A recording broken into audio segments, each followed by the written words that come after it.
wabarakatuh dan salam sejahtera kepada seluruh rakyat Malaysia yang dikasihi sekalian. Hari ini saya akan mulakan dengan ucapan selamat menyambut Hari Keamatan kepada seluruh warga Sabah. Dan saya mendoakan agar semua bergembira bersama keluarga yang tersayang. Namun, patuhi jugalah SOP yang dikeluarkan oleh pihak kementerian, pihak MKN, terutamanya mengenai SOP musim perayaan. Mengenai tindakan Task Force Operasi Pematuhan, Task Force Operasi Pematuhan yang diketuai oleh Polis Diraja Malaysia semalam telah membuat 71,830 pemeriksaan bagi memantau dan menguatkuasakan SOP PKPB di seluruh negara.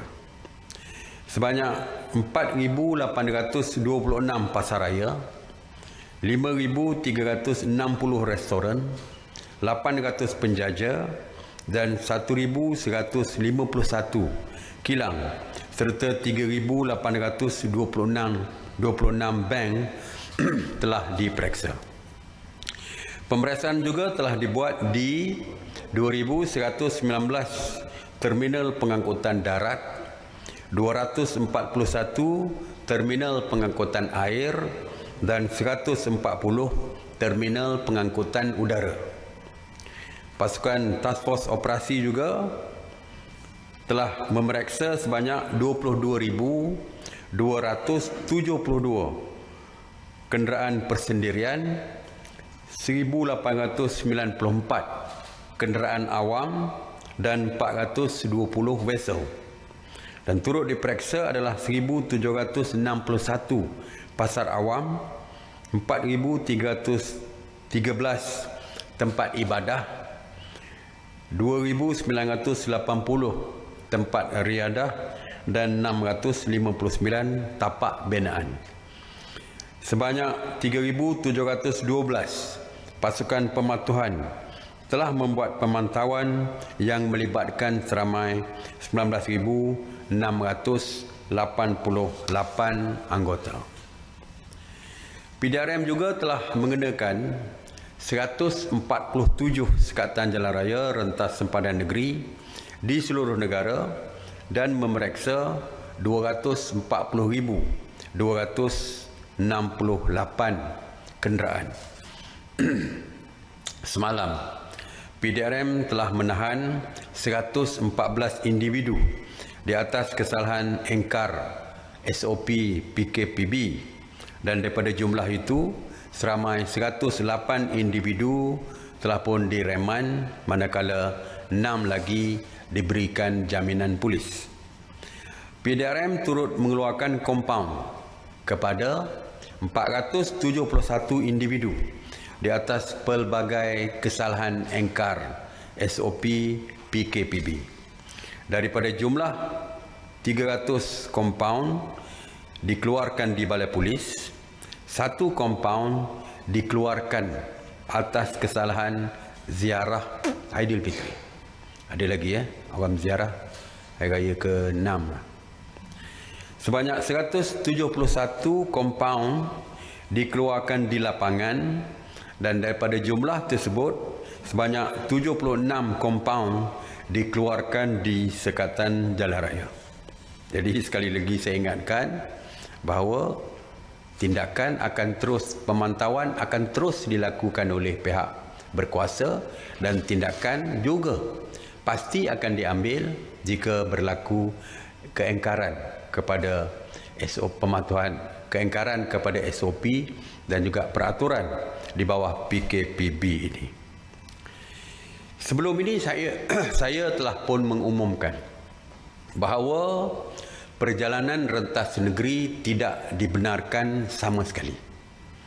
Walau bagaimanapun, mesyuarat khas Jawatan Kuasa Khas Menteri-Menteri yang bersidang pada hari ini telah pun memutuskan yang pertamanya untuk memberikan kelonggaran seperti sebelum ini, iaitu rentas negeri dibolehkan jika kes-kes yang melibatkan kecemasan seperti kematian dan juga kes-kes perubatan yang lain.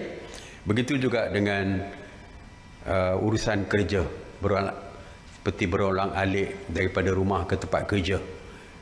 Kita juga membenarkan. Sebagai contoh, duduk di Seremban, bekerja di Putrajaya. Jadi kita benarkan ulang-alik dan sebagainya. Dan satu lagi, saya juga umumkan dulu bahawa rentas negeri pasangan yang berpisah, PJP,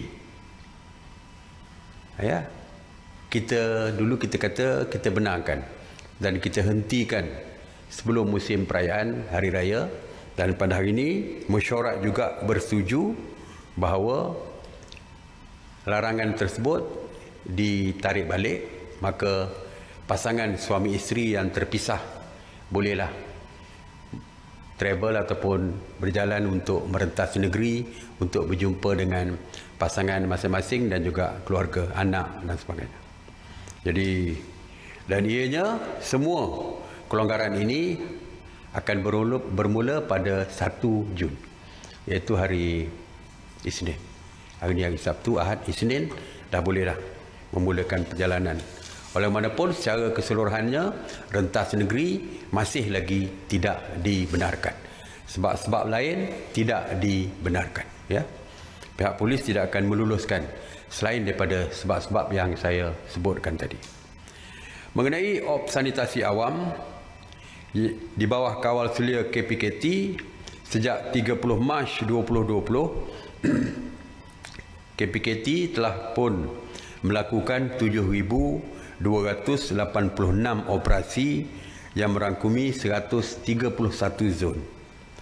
Sebanyak 10,891 premis telah disanitasi yang terdiri daripada 2,637 pusat perniagaan, 3,978 bangunan kerajaan, 1,581 kawasan perumahan termasuk PPR, 2,306 tempat awam dan 349 pasaraya.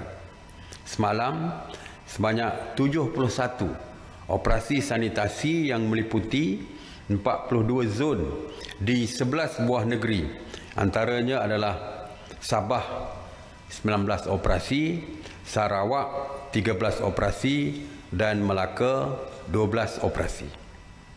Mengenai pusat kuarantin, sehingga jam 8 pagi 30 Mei, jumlah keseluruhan pusat kuarantin yang masih aktif di seluruh negara adalah 273. Dari jumlah tersebut, kini 173 pusat kuarantin digunakan untuk menempatkan 13,804 person under surveillance ataupun PUS, manakala 100 pusat kuarantin lagi diletakkan di dalam keadaan siap siaga untuk diaktifkan jika terdapat keperluan untuk menempatkan PUS. Semalam, seramai 856 rakyat Malaysia telah pulang ke tanah air dari Singapura, Mesir, Hong Kong dan Qatar dan telah pun dikuarantin secara wajib untuk 14 hari. Seramai 45,383 rakyat Malaysia yang pulang dari luar negara telah dikuarantin wajib sejak daripada 3 April 2020 dan sehingga hari ini seramai 35,615 individu telah pun selesai menjalani kuarantin wajib dan telah pun dibenarkan pulang ke rumah masing-masing. Saya ingin melaporkan tentang penghantaran pulang pelajar IPT. Sejak dari 27 April 2020 sehingga hari ini, KPT ataupun Kementerian Pengajian Tinggi telah menghantar pulang seramai 55,848 pelajar ke pangkuan keluarga masing-masing. Hari ini seramai 574 pelajar dijadualkan dihantar pulang ke kampung halaman masing-masing melalui 2 penerbangan dari Kuala Lumpur ke Kota Kinabalu. Saya ingin memaklumkan bahawa kita mendapat rayuan daripada Institut Memandu dan Latihan, ataupun dulu kita panggil Sekolah Memandu ni. Dan hari ini mesyuarat telah membuat keputusan, mesyuarat khas menteri-menteri membuat keputusan iaitu untuk membenarkan Institut Memandu dan Latihan serta proses pelaksana pemandu oleh JPJ beroperasi mulai daripada 1 hari bulan Jun ini dan beroperasi dari 8 pagi hingga 4 petang. JPJ, Jabatan Pengangkutan Jalan, telah menetapkan SOP selaras dengan ketetapan oleh Kementerian Kesihatan Malaysia dan juga Majlis Keselamatan Negara seperti pemeriksaan suhu, nyah kuman di luar, di pejabat, nyah kuman di kenderaan setiap kali sebelum atau selepas digunakan, memastikan kapasiti itu boleh ada penjarakan sosial. Begitu juga dengan topeng muka yang perlu dipakai oleh yang mengajar tu, kita tak panggil apa tu, yang mengajar di sekolah memandu tu, dan juga pelajar yang belajar memandu tersebut. Jadi dua-dua kita minta SOP-nya memakai topeng muka.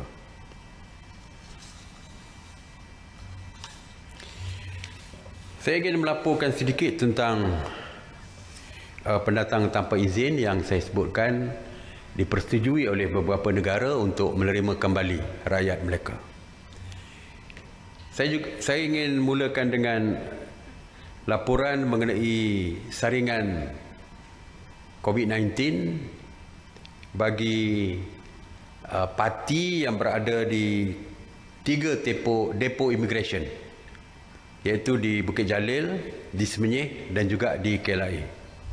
Setakat hari ini keseluruhan 4,807 pendatang tanpa izin ataupun parti serta pegawai dan kaki tangan di 3 depo tersebut telah pun menjalani saringan untuk COVID-19 ini. Daripada keseluruhannya, daripada jumlah yang disaring, 385 individu telah didapati positif, termasuk seorang kaki tangan daripada depo tahanan Semenyih, dan 37 lagi masih lagi menunggu keputusan. Seperti yang saya sebutkan bahawa kesemua mereka yang positif akan dihantar ke MAEPS Serdang untuk rawatan. Dan daripada jumlah yang dihantar, 26 parti telah pun di-discharge. Seperti yang saya umumkan bahawa kita akan menghantar pulang parti-parti daripada negara-negara yang berkaitan daripada depo tahanan parti seluruh negara. Dan kita pada 28 hari bulan Mei baru-baru ini, Jabatan Immigration Malaysia bersama dengan Kementerian Luar telah mengadakan mesyuarat khas mengenai penghantaran pulang parti ini bersama dengan Kedutaan Besar Republik Indonesia. Persetujuan kita adalah kesemua parti yang akan dihantar pulang akan menjalani ujian COVID-19, yang mana kita juga bersetuju supaya wakil daripada Kedutaan Besar Republik Indonesia dijemput untuk turut berada semasa ujian dijalankan. Jadi kita benarkan wakil mereka untuk berada semasa ujian COVID-19 dijalankan kepada rakyat mereka. Dan mengenai jadual perjalanannya telah pun dipersetujui, iaitu fasa pertama.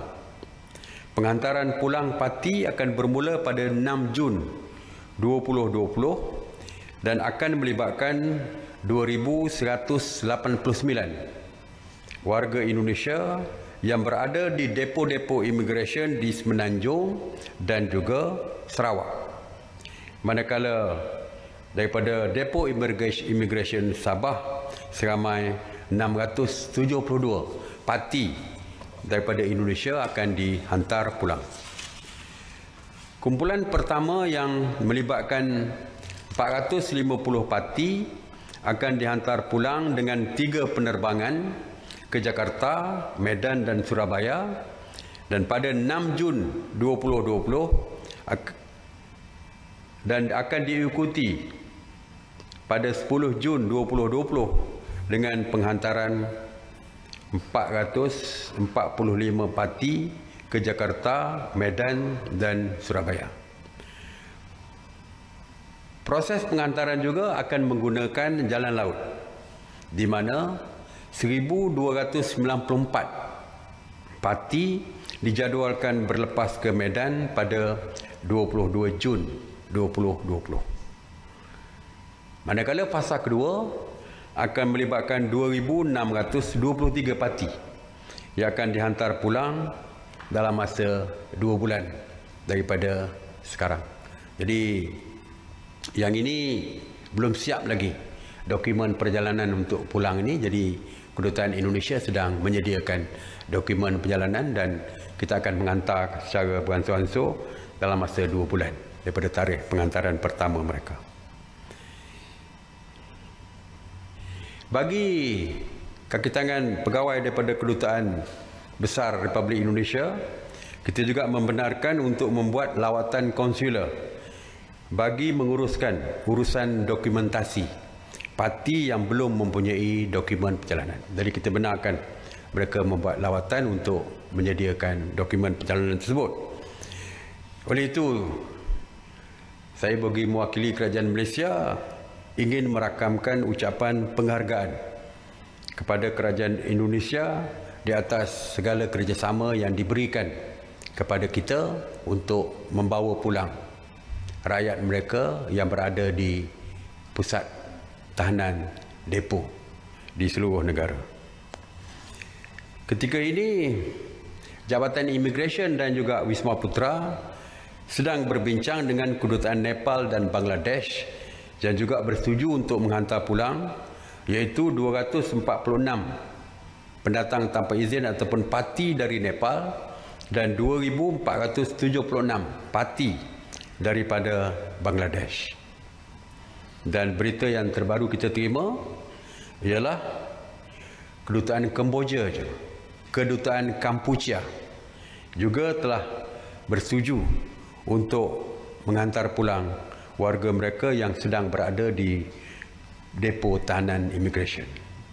Oleh itu saya meminta supaya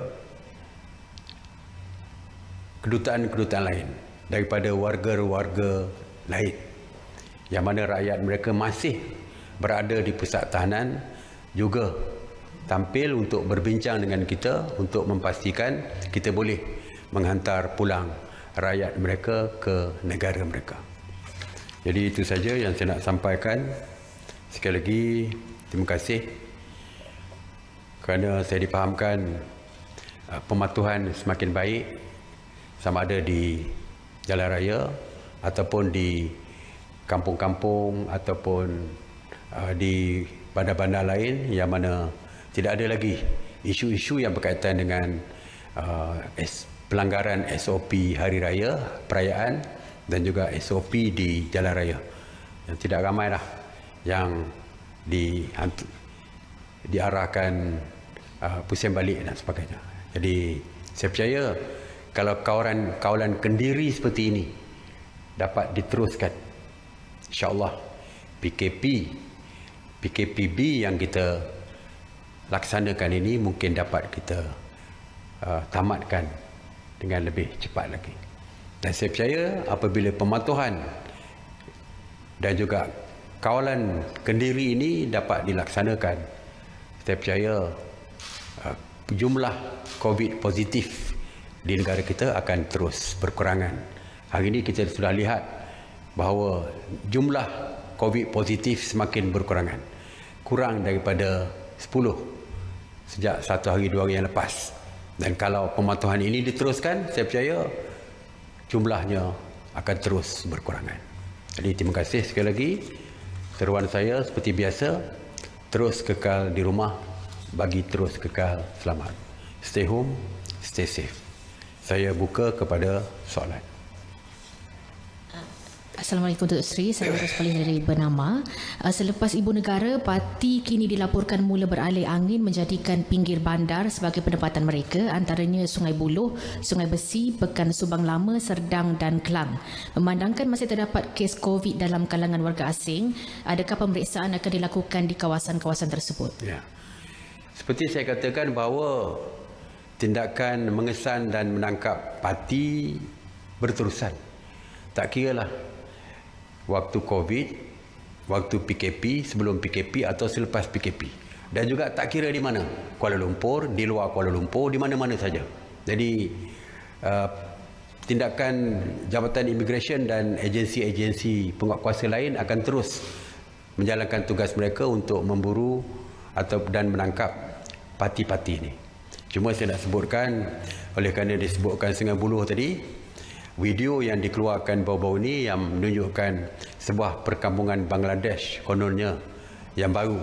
Saya difahamkan video itu adalah video lama, 2-3 tahun yang lepas. Ya. Jadi kadang-kadang ada juga video yang benar, ada juga video yang fake.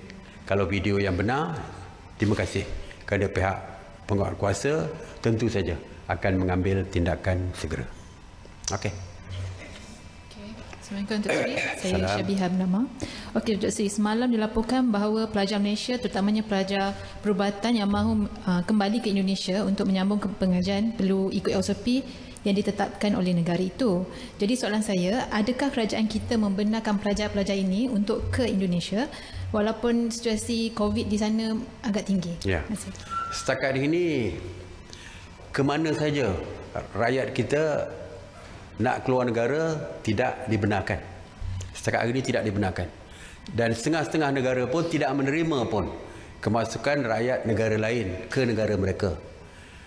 Dan ke Indonesia, kita faham situasi di sana agak, saya tak tahu nak kata meruncing ke kritikal dan sebagainya, tetapi Indonesia dianggap sebagai salah satu negara yang mempunyai risiko yang tinggi. Indonesia, Amerika dan Brazil kan sekarang ni bila dah ada kenaikan mendadak positif COVID, dulu di Eropah dan sebagainya, kita masih anggap sebagai kawasan yang berisiko tinggi. Jadi setakat hari ini kita tidak membenarkan rakyat kita untuk keluar daripada negara ke negara-negara lain, terutamanya negara-negara berisiko tinggi. Jadi termasuklah dengan pelajar dan sebagainya. Okey. Datuk Seri, terdapat beberapa kelab malam sudah mula naikkan posting mereka di Instagram seolah-olah sudah beroperasi. Adakah kerajaan sudah benarkan kelab malam beroperasi? Mungkin ada tak polis buat serbuan kelab malam yang dah langgar perintah PKP ini? Kelab malam tak boleh. Ya. Masih lagi tidak ada kebenaran untuk kelab malam buka. Mana yang buka itu dianggap sebagai melanggar undang-undang dan peraturan. Jadi saya harap pihak polis, pihak PBT mengambil tindakan segera untuk memastikan kelab-kelab malam tersebut ditutup kerana melanggar akta dan undang-undang yang telah pun kita keluarkan. Ya. Jadi kita minta pihak polis lah ambil tindakan, ataupun pihak PBT tutuplah kerana mereka tak boleh memulakan operasi. Tidak ada kebenaran diberikan sebelum ini. Okey, tidak ada ya? Tak ada kebenaran. Datuk Seri, soalan tambahan saya, terdapat aduan beberapa universiti keluarkan memo minta pelajar kosongkan dom dan mengeluarkan barangan mereka pada tarikh tertentu. Namun apabila pelajar minta kebenaran rentas negeri daripada polis, kebenaran tidak diberi kerana bukan di bawah kes kecemasan. Jadi mereka minta bantuan untuk selesaikan isu ini. Soalan tambahan ya. Macam dalam parlimen kan ya. Okey. Okey, universiti keluarkan arahan untuk mengosongkan dom dan loker. Seperti saya katakan bahawa pergerakan rentas negeri tidak dibenarkan kecuali yang baru dibuka tadilah. kecuali kecemasan dan juga kes suami isteri terpisah. Oleh itu mereka tidak dibenarkan. Dan saya telah pun dapat makluman daripada pihak kementerian bahawa arahan untuk mengosongkan barang mereka di dom tersebut telah pun dibatalkan. Jadi mereka tak perlulah tergesa-gesa untuk pulang ke kampus masing-masing untuk mengambil barangan mereka. Jadi tinggal dululah untuk sementara waktu, insya-Allah sampai masanya kita akan benarkanlah. Tapi tunggu dulu, not now. Masih lagi belum boleh. Okey? Terima kasih. Assalamualaikum warahmatullahi wabarakatuh.